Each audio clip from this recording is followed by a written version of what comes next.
प्रश्न नंबर 1। उषा कविता में भोर के नभ की तुलना किससे की गई है और क्यों? जैसा कि कविता जब हमने पढ़ी है तो उसमें हर एक पंक्ति को उसके अर्थ के साथ समझते हुए हमने ये भी समझा है कि जब कवि ने पंक्तियाँ ये इस्तेमाल की कि भोर का नभ, भोर यानी कि जब सूरज की जो लालिमा है, वो लालिमा जिसे देखकर मन प्रसन्न होता है, वो लालिमा नहीं, या फिर वो रोशनी नहीं जो दिन के समय में कड़ी धूप के साथ हमारे ऊपर पड़ती है और वो हमें चुभती है। यहाँ पर भोर के नभ की बात हो रही है। आसमान, नभ का मतलब आसमान, और भोर का मतलब होता है सुबह, उषा काल, प्रातः काल। तो उषा कविता में जिस भोर के नभ की बात की गई है उसकी तुलना यानी कि कंपैरिजन जो है किससे की गई है और क्यों की गई है? तो उषा कविता में भोर के नभ की तुलना राख से लीपे हुए चौके, राख सभी को मालूम है, लकड़ी जब जल जाती है राख उससे बनती है, और उसके बाद लीपना जो है यानी कि उसी राख को गीला करके चूल्हे को पोंछना जो है वो, या फिर उसी राख को उस चूल्हे पर लपेटना गीला करके लिक्विड फॉर्म में लाकर, उसे कहते हैं राख से लीपे हुए चौके। नीले शंख सभी को मालूम है, लाल केसर से युक्त जो काली सिल है, सिल जिस पर जो पत्थर की होती है जिस पर मसाले पीसे जाते थे, उस काली सिल पर जब केसर पीसा जाता है तो केसर जो कि लालिमा छोड़ती है, और आप देखेंगे कि दूध में जब केसर का इस्तेमाल होता है तो किस तरीके से एक सुर्ख हल्का पीला रंग छोड़ता है वो। तो लाल केसर से युक्त यानी जिस सिल पर, जिस काली सिल पर लाल केसर पीसी गई हो, तथा लाल खड़िया, लाल खड़िया जिस पर स्लेट पर जिससे लिखा जाता है, जो चौक फॉर्म की, चौक का ही एक सिमिलर चीज होती है जिसे खड़िया कहा जाता है, और वो लाल रंग की है। या चाक से लिप्त स्लेट, या चाक यानी कि चौक से लिप्त यानी कि स्लेट पर चौक से खूब लिखा हो तो वैसी स्लेट, लिप्त उससे पूरी लिपटी हुई। जैसे उपमानों यानी कि उदाहरणों से इसकी जो कंपैरिजन है वो किया है कवि ने, हमने जो कि कविता में पढ़ा है। तो कौन कौन से वो उदाहरण है? राख से लिपा हुआ चौका, नीला शंख, लाल केसर से युक्त काली सिल तथा लाल खड़िया, या चाक से लिप्त स्लेट, जैसे उपमानों से भी की गई है। क्योंकि कवि ने इन उपमानों के माध्यम से अंधकार के समाप्त होने तथा प्रकृति में प्रतिपल, प्रतिपल यानी कि हर पल हर समय आ रहे परिवर्तनों को रेखांकन यानी कि उसको अंकित करने का प्रयास किया है। यानी कि यहाँ पर इन उदाहरणों का प्रयोग करके जो कवि हैं उन्होंने इन उदाहरणों के प्रयोग से जो अंधकार है, अंधेरा है, उसके बाद जब सुबह होती है तो किस तरीके से सूरज धीरे धीरे जब उगना शुरू होता है तो सुबह की जो लालिमा है सूरज की किस तरीके से प्रकृति में एक सौंदर्य उत्पन्न करता है, और जो सूर्योदय को देखता है उसका भी मन मोहित उठता है। तो अंधकार के समाप्त होने पर तथा प्रकृति में जो प्रतिपल परिवर्तन होता हुआ दिखता है वो भी हमें दिखता है, उसी को कवि ने यहाँ पर रेखांकन किया है। यहाँ सवेरे अपने अपने कार्यों में लगे ग्रामीण यानी जो गांव के लोग हैं तथा जनजीवन की जो गतिशीलता है यानी कि जो मोबिलिटी है गांवों में, यानी कि लोग किस तरीके से उनका हर एक काम फिक्स्ड है और वो अपने समय पर हर एक काम को किए जा रहे हैं, वहाँ पे कोई शिथिलता नहीं है, रुकावट नहीं है, हर कोई अपने काम में लगा है, गतिशीलता दिख रही है। तो उसको स्पष्ट करने वाले प्रतिमान यहाँ पर हमें दिखाए गए, उदाहरण दिखाई दे गए। यहाँ स्थिरता का नामो निशान नहीं है। गतिशीलता इस अर्थ में भी है कि तीनों शब्द चित्र जो है वो स्थिर ना होकर किसी न किसी क्रिया के अभी अभी समाप्त होने के सूचक हैं। और जो कवि ने उदाहरण दिए हैं वो उदाहरण भी ऐसे ही हैं जिनमें मोबिलिटी दिखती है, यानी वो काम जस्ट होकर ख़त्म हुए हैं। तो वो भी इसलिए उस उदाहरण को इसलिए कनेक्ट किया गया है जिससे कि चीज़ें जो है ज़्यादा बेहतरीन और जुड़ी हुई दिखें। तो इस तरीके से कवि ने इतने सारे उपमानों का प्रयोग करते हुए जो भोर का नभ है, सुबह का जो नभ है, उसकी जो सुंदरता है उसका वर्णन किया है। प्रकृति का जो वर्णन है वो तो है ही, और गांव में जो गतिशीलता है यानी कि लोग स्थिर नहीं है, सब कोई अपने काम में बिजी है, हर किसी काम का एक फिक्स्ड समय है, वो सब कुछ यहाँ पर एक तरीके से आप कह सकते हैं प्रकृति का सुंदर चित्रण यहाँ पर जो है बहुत ही बेहतरीन तरीके से कवि ने यहाँ पर दिखाया है। उपमान जो कि हमारे डेली लाइफ से ही कनेक्टेड है और जो कि गाँवों से ही जुड़े हुए हैं उनको ही कवि ने लिया है, कहीं और से उदाहरण नहीं लिए गए। सेम वही उदाहरण है जो हम अपने गाँवों में देखते हैं। प्रश्न नंबर 2, कवि ने भोर के नभ की जो पवित्रता है और निर्मलता है तथा उज्ज्वलता है उसको किन रूपों में स्पष्ट किया है? पवित्रता, पवित्र सब मानते हैं, पता है कि जिसमें किसी भी प्रकार की गंदगी का आप कह सकते हैं कि लेश मात्र भी जिसका हम ना सोच सके, वो पवित्रता, निर्मलता, साफ सुथरी, सुंदर, उज्ज्वलता जो कि रोशनी से जुड़ा शब्द है। तो इन तीनों का भाव किस तरीके से प्रकट करते हुए कवि दिख रहे हैं? उषा कविता में कवि ने भोर के नभ की जो पवित्रता है, निर्मलता है तथा उज्ज्वलता को विविध बिंबों, बिंब का मतलब क्या होता है? कोई ऐसा उदाहरण जिससे कि आपकी आंखों के सामने वो सीन क्रिएट हो, आप फील करें, उसे इमेजिन करने लग जाए, तो उसे कहते हैं बिंब या फिर प्रतिबिंब। एवं प्रतीकों के माध्यम से, प्रतीक यानी कि ऐसे उदाहरण जो कि उससे कनेक्टेड हो, के माध्यम से दर्शाया है। राख से लीपा हुआ चौका पवित्रता का प्रतीक है। चौका जो है राख से क्यों लिपा जाता है? जिस तरीके से शहरों में जो है लोग अपने चूल्हों को पानी से और साबुन से और इन सब चीज़ों से साफ करते हैं जिससे कि वो चमके, उसी तरीके से गांव में जो लोग मिट्टी के चूल्हे पे खाना बनाते हैं वो उसको साफ तभी मानते हैं जब उसी में पकाए हुए खाने के लिए जो लकड़ी जलाई गई है उसी के राख को गीला करके अपने चूल्हों को साफ करते हैं। तो वो साफ करने के लिए उस राख का इस्तेमाल कर रहे हैं, तो वो किसका सूचक हो गया? पवित्रता का। तो राख से लीपा हुआ चौका जो है पवित्रता का प्रतीक है। नील जल में या किसी की गौर झिलमिल देह, यानी कि इतना साफ पानी होना कि उसमें जो है कोई अपनी परछाई भी देख सकता हो, तो ये किसका प्रतीक हो गया? ये निर्मलता का प्रतीक हो गया। और उसके बाद तथा काली सिल जरा से लाल केसर से की जैसे धुल गई हो में उज्ज्वलता का प्रतिबिंब आता है। तो इस तरीके से सारे उदाहरण जो है इन सब का उदाहरण बन जाते हैं, पवित्रता का, निर्मलता का और उज्ज्वलता का। यह उज्ज्वलता जो है, निर्मलता व पवित्रता ग्रामीणों में नई उम्मीद व आशा का संचार करती है, यानी एक उम्मीद देती है जिससे कि उनका जीवन और भी बेहतर है या फिर उनका जीवन जो है बहुत खुशनुमा है, इस चीज को वो महसूस कराता है। अतः भोर के नभ के बदलते सौंदर्य को कवि ने जनजीवन की गतिशीलता, यानी जिस तरीके से सुबह होने पर हर पल हर क्षण नभ में आप देखेंगे एक अलग अलग परिवर्तन आ रहा है और साथ ही रोशनी का परिवर्तन भी हम देख पाते हैं बहुत ही साफ तौर पर। किस तरीके से जो आसमान है रात को काला दिखेगा, फिर धीरे धीरे जब रोशनी आने लगेगी तो वो स्लेटी हो जाएगा, उसके बाद आप देखेंगे कि नीला साफ दिखना लगेगा। तो ये क्या है? ये गतिशीलता है। तो वहाँ के जनजीवन में भी, गाँव के जनजीवन में भी जो है ऐसी ही गतिशीलता है। तो ये सब चीज़ें जो है यहाँ पर कवि ने जो बात की है वो सब एक दूसरे से कनेक्टेड है तथा मानवीय गतिविधियों में हो रहे परिवर्तनों के रूप में भी देखा है। तो इस तरीके से कवि ने इस कविता में प्रकृति का जो वर्णन प्रस्तुत किया है वो किस तरीके से गाँवों से कनेक्ट करते हुए उसको दिखाया है और हर चीज जो है, हर बात यहाँ पर एक दूसरे से कनेक्ट है। प्रश्न नंबर 3, भोर का नभ राख से लिपा हुआ चौका अभी गीला पड़ा है। नई कविता में कोष्ठक, विराम चिन्हों और पंक्तियों के बीच का स्थान भी कविता को अर्थ देता है। उपरोक्त पंक्तियों में कोष्ठक से कविता में क्या विशेष अर्थ पैदा हुआ है, समझाइए। कोष्ठक का मतलब ये ब्रैकेट्स जिसका इस्तेमाल हुआ है। नई कविता एक दौर है जिसमें कविता लिखने का जो ढंग था वो अलग था, जो विषय था वो अलग था। तो वो एक युग था जिसका नाम था नई कविता का युग। अब इस कविता के युग में जो है कविताएं जो है बहुत ही साधारण शब्दों में लिखी जाती थी, लेकिन साथ ही यहाँ पे ब्रैकेट्स का प्रयोग किया जाता था, कोमास का प्रयोग किया जा रहा है, विराम चिन्हों का प्रयोग किया जाता है। तो ये क्यों किया गया? क्या ये सिर्फ ऐसे ही है या फिर इसका कोई विशेष अर्थ है? और अगर है तो ये इससे क्या विशेष अर्थ निकल रहा है वो हमें बताना है। तो जो उपरोक्त पंक्तियां हैं उसमें कोष्ठक का प्रयोग कविता की भाव व्यंजना को और अधिक स्पष्ट करने के लिए किया गया है।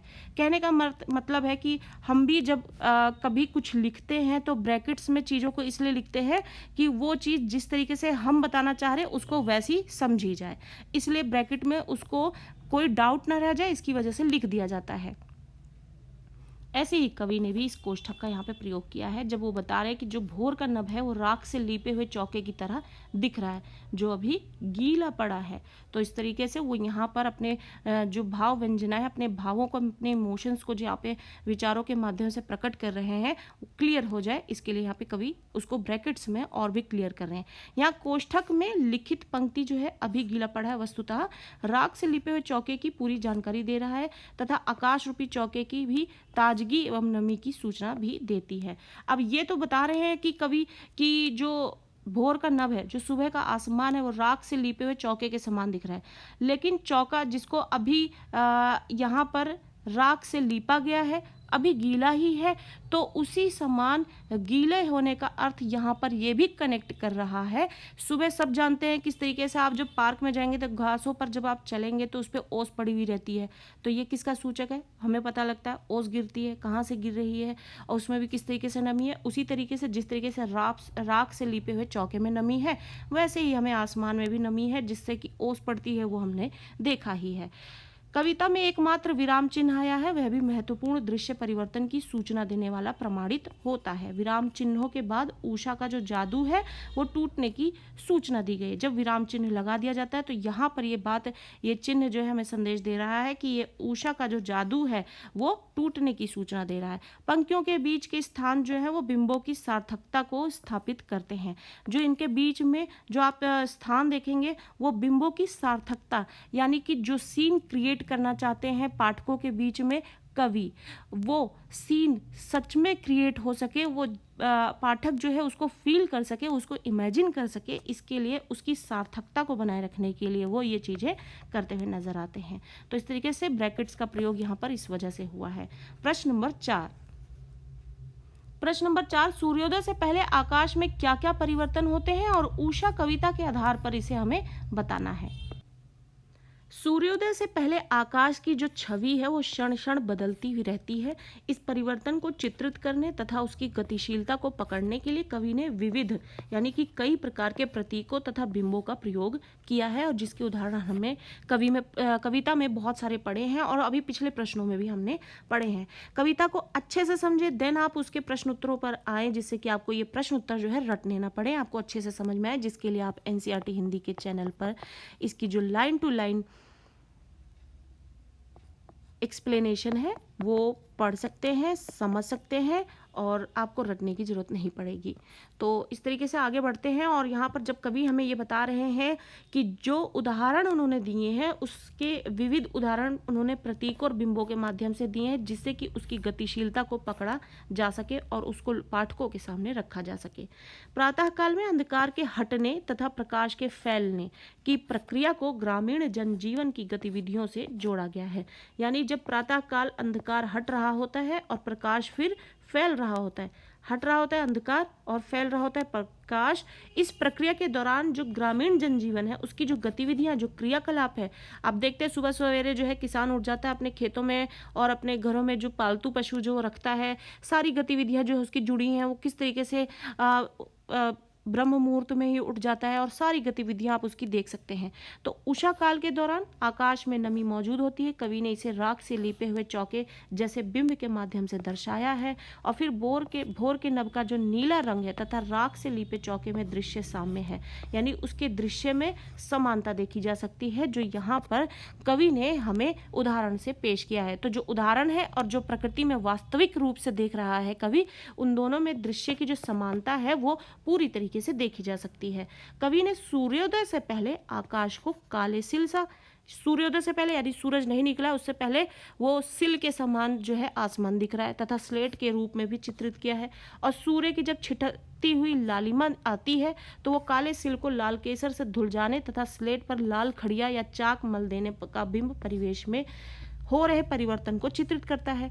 यानी कि स्लेट जिस तरीके का रंग का होता है और साथ ही काले सिल, वो सूर्योदय से पहले आसमान वैसा दिखता है और सूर्योदय के बाद वो किस तरीके से दिखता है, जैसे कि काले सिल पर जो है केसर पीस दिया गया हो वो रंग, या फिर उसी स्लेट पर लाल खड़िया से जब लिख दिया गया हो तो वो वैसा दिख रहा है। यानी आसमान में जो लालिमा है सूरज की वो उसमें जो हल्के हल्के रंग की होती है वो उसकी तरह से दिख रही है कवि को।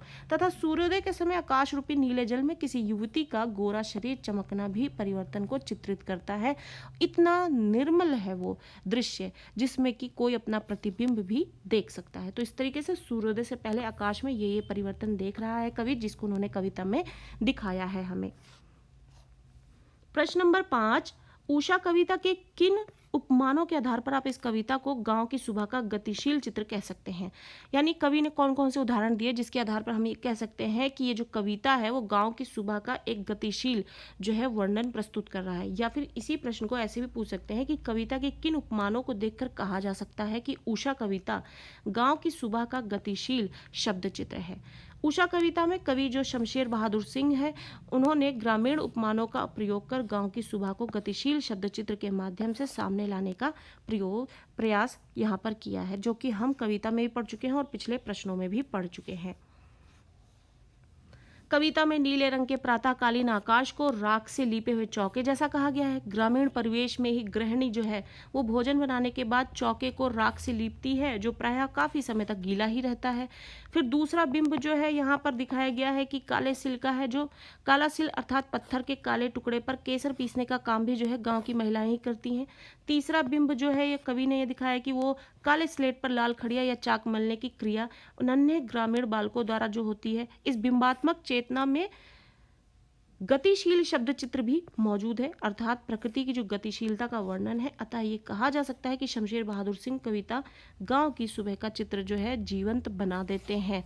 यानी कि वो ऐसे उदाहरण नहीं पेश कर रहे हैं जो कोई निर्जीव उदाहरण हो, वो ऐसे जो कि मानव द्वारा जो क्रियाएं की जाती हैं उन क्रियाओं को प्रकृति के सौंदर्य से जोड़ते हुए दिखा रहे हैं, जिससे हमें पता चलता है कि कवि ने जो हमें कविता में जो उषा काल का वर्णन प्रस्तुत किया है वो जीवंत चित्रण है या फिर गतिशील चित्रण उसमें किया गया है। प्रश्न नंबर 6, सिल और स्लेट के माध्यम से कवि जो है किस प्रकार अपने मंतव्य यानी अपने विचार को प्रकाशित करते हैं। आप ध्यान से अगर पढ़ेंगे, प्रश्नों को देखेंगे, वही एक बात जो है अलग अलग तरीकों से हर प्रश्न में पूछी जा रही है। इसलिए आपको कॉन्सेप्ट अच्छे से मालूम होना चाहिए, कविता और उसकी पंक्तियों का हर एक अर्थ आपको मालूम होना चाहिए, या फिर कविता में जो कवि जो विषय बता रहे हैं और उसके को समझाने के लिए जिस तरीके का प्रयोग किया है सब आप समझ लेंगे तो आपको ये सारे प्रश्न बेहतरीन तरीके से समझ में आ जाएंगे। आप देखेंगे ऑलमोस्ट सारे प्रश्न जो है एक ही बात को बार बार अलग अलग तरीके से पूछ रहे हैं। अब यहाँ पे पूछा जा रहा है सिल और स्लेट के माध्यम से कवि किस प्रकार अपने मंतव्य को प्रकाशित कर रहा है। इससे पहले हम कई बार पढ़ चुके हैं कि कवि ने जो है उषा काल का जो वर्णन सिल और स्लेट के माध्यम से कैसे दिया, वहाँ पे हमने सारे उत्तर जो है इससे संबंधित पढ़े हैं। काली सिल तथा काले स्लेट के माध्यम से कवि जो है रात्रि की समाप्ति के साथ जाते हुए अंधकार को प्रतीक रूप में रखता है। यानी कि रात्रि जो है वो खत्म हो रही है और अब धीरे धीरे सुबह जो है होगी, जिसका वर्णन जो है उन्होंने करते हुए सिल का उदाहरण लिया और स्लेट का उदाहरण लिया और उसको प्रतीक के रूप में इस्तेमाल किया है कि वो प्रतीक यानी उदाहरण के रूप में जैसे सिल है और स्लेट है वैसे ही आसमान दिख रहा है इस वक्त। अंधकार के जाते हुए, जब अंधकार के जाते वक्त का जो समय होता है आसमान जैसा दिखता है, वो कैसा दिखता है, सिल जैसा और स्लेट जैसा। उषा के आगमन के समय आकाश का जो दृश्य है वो ऐसा है मानो काली सिल को किसी ने लाल केसर से धो दिया हो या फिर काली स्लेट पर किसी नन्हे बालक ने लाल खड़िया या चाक मल दिया हो। इस प्रकार कवि जो है सिल और स्लेट के माध्यम से अंधकार की कालिमा तथा प्रातः काल की लालिमा को सादृश्य के साथ सामने रखता है, यानी कि उस दृश्य के साथ सामने रखता है। कैसे? स्लेट और सिल की कालिमा के साथ अंधकार को दिखाते हुए और प्रातः काल की लालिमा को दिखाते हुए वो सामने रखता है। अर्थात कवि जो गहन अंधकार है उसकी समाप्ति के बाद आशा या उम्मीद की नई किरण को लाल खड़िया या केसर के माध्यम से प्रस्तुत करता है। अंधकार जो कि किसी के जीवन में निराशा का संकेत देता हुआ प्रतीक होता है और जो सुबह है वो किसी के जीवन की आशा को सूचित करता हुआ एक शब्द है जो प्रस्तुत किया है कवि ने यहाँ पर। और यहाँ पर सुबह की बात की है तो प्रत्येक व्यक्ति को जीवन में जो एक उम्मीद की नई किरण है उसको लाल खड़िया और केसर के माध्यम से बताया। क्यों? जैसे कि नई सुबह होती है, सूरज की लालिमा दिखती है तो एक नई सुबह है, एक नई उम्मीद है, एक नया जोश है और एक नया जीवन है। वैसे ही लाल खड़िया जो है इसका उदाहरण जब बन के आया है तो ये इसके माध्यम से एक नई किरण उम्मीद की बनकर आता है। प्रश्न नंबर 7, जादू टूटता है और इस उषा का अब। जादू टूटता है इस उषा का अब। उषा का जादू क्या है, वह कैसे टूटता है? जादू टूटता है मतलब कि जादू अब खत्म हो रहा है। कौन सा जादू? जो सुबह जब सूर्य उदय होता है और सूर्य की लालिमा से या फिर सुबह होने की जो प्रक्रिया है जिससे कि प्रकृति में जो परिवर्तन होते हैं, वो परिवर्तन एक जादू सा फैला रहा होता है पूरे परिवेश में। वही जादू अब धीरे धीरे खत्म हो रहा है, क्योंकि धूप तेज हो रही है, रोशनी भी तेज हो रही है, लोग जो है अपने अपने घरों में छुप जाते हैं और धूप से बचने के लिए। तो अब वो जादू क्या होगा, टूट जाएगा। लोग जिसे देखकर बहुत ज़्यादा खुश हो रहे हैं, वो प्रकृति के सौंदर्य को देख देख कर जो उनमें हर्ष आ रहा है, वो अब धीरे धीरे समाप्त हो जाएगा, क्योंकि दिन आगे बढ़ेगा, धूप तेज होगी, लोग अपने घरों में चले जाएंगे। या फिर इसी प्रश्न को इस तरीके से पूछ सकते हैं कि उषा कविता के आधार पर इस जादू को स्पष्ट कीजिए जो सूर्योदय के साथ टूट जाता है। जब सूर्योदय हो जाता है, संपूर्ण रूप में सूरज जो है सामने आ जाता है, तो किस तरीके से वो जादू टूट जाता है, तो वो हमें इस उत्तर में के माध्यम से बात बतानी है। सूर्योदय से पूर्व आकाश में नए नए रंग उभरते हैं। लाल काले रंगों के अद्भुत मेल से आकाश में जादू जैसा वातावरण बन जाता है। इस रंग बिरंगे वातावरण को ही उषा का जादू कहा गया है। और सूर्योदय होते ही सारे रंग जो है वो विलीन हो जाते हैं, यानी उसी में मिल जाते हैं, कुछ भी साफ नहीं दिखता है। अर्थात जैसे ही सूर्योदय होता है तो उसका प्रकाश उजाले के सामने आकाश के सारे रंग गायब हो जाते हैं और उषा का जादू जो है वो टूट जाता है। सूर्योदय होता है, सूरज की रोशनी तेज होती है और उसमें वो सारे रंग जो है घुल जाते हैं और जो हर कोई मध्यम मध्यम प्रभाव से एक नया जादू बिखेरता है उषा काल में, वो सब धीरे धीरे खत्म हो जाता है। प्रश्न नंबर 8, उषा कविता के प्रतिपाद्य को स्पष्ट कीजिए। उषा कविता में जो बताया गया हमें वो स्पष्ट रूप से बताना है। उषा कविता की जो रचना है वो नई कविता जिसके बारे में हम शुरू में प्रश्नों में पढ़ चुके हैं उसके उत्तर के साथ। जो उषा कविता है वो नई कविता के अंतर्गत मौजूद कविता है। उसके विशिष्ट कवि जो है शमशेर बहादुर सिंह जी हैं, उन्होंने की है। उषा का जो सौंदर्य है वो मोहक है। इस समय की प्रकृति अपने रूपाकाश को पल पल परिवर्तित करती है, जिसे कवि ने अत्यंत आकर्षक तथा सजीव रूप में चित्रित किया है। उषा काल का जो आकाश है वो पवित्र है, निर्मल है तथा उज्ज्वल है, वो प्रतीत होता है। और इससे संबंधित भी हमने एक प्रश्न पहले कर लिया है। यह समय जो है सृष्टि की नवगति का संदेशवाहक है। यानी ये जो उषा काल का समय है, ये उषा काल का जो समय है वो क्या है, वो सृष्टि की नवगति यानी जो संसार है उसकी एक नई सुबह है और वो एक नई गति को प्राप्त करता है जो उसका संदेश देता हुआ नजर आता है। कवि का जो बिंब है तथा प्रतीकों के माध्यम से उषा काल के प्राकृतिक सौंदर्य में जो परिवर्तन को रोचकता के साथ दर्शाना महत्वपूर्ण है। कवि जो है अपने बिंबों के माध्यम से और प्रतीकों के माध्यम से उषा काल का जो प्राकृतिक सौंदर्य है उसके परिवर्तन को रोचकता के साथ दर्शाते दिखते हैं। यहाँ पर प्रयोगवादी कविता में प्रकृति के साथ मानवीय चेतना को एकाकार यानी मिलाकर दिखाना जो है ये प्रभावित कर ले जाता है। कहने का अर्थ है यहाँ पे प्रकृति प्लस मानवीय गुणों को एक साथ मिक्स करके जब दिखाया जा रहा है तो उसका प्रभाव कुछ अलग ही दिखता है, जो शमशेर बहादुर सिंह जी ने यहाँ पर किया है। प्रश्न नंबर 9, उषा कविता के आधार पर गांव की जो सुबह है उसका वर्णन अपने शब्दों में करिए। कविता के आधार पर कवि ने गांव की सुबह का अत्यंत ही सुंदर वर्णन किया है। सुबह के समय गांव का जो वातावरण है बड़ा ही सुंदर और शांत है, जो कि हर किसी ने अपनी लाइफ में एक बार ये चीज़ जो है फेस की है। फेस मतलब यहाँ फेस करना जो है गलत होगा, क्योंकि वो एक नेगेटिव सिचुएशन को जब देखा जाता है तब बोला जाता है।